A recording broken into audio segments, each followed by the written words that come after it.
মনীষ সরকার আমি খায়ের কাছে স্পষ্ট আমি 2 নং ওয়ার্ডের স্বেচ্ছাসেবক দলের ওয়ার্ড সেক্রেটারি।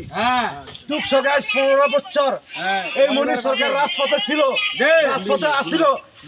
এই লক্ষ্মীপুর বাসীর কাছে আমি এই আবেদন জানাই যে আপনারা বিবেচনা করিয়া সাধারণভাবে এই কমিটিটা সুন্দরভাবে ঘোষণা দিবেন।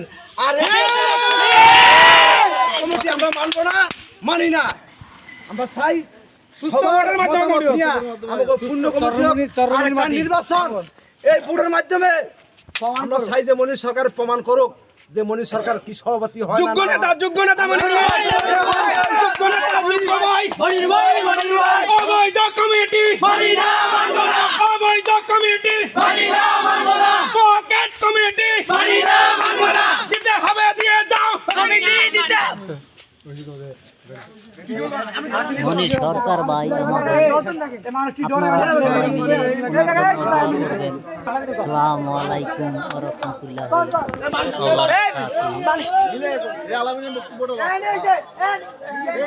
বছর যতটা আন্দোলন সংগ্রাম হয়েছে প্রত্যেকটা আন্দোলন সংগ্রামে আমরা ছিলাম।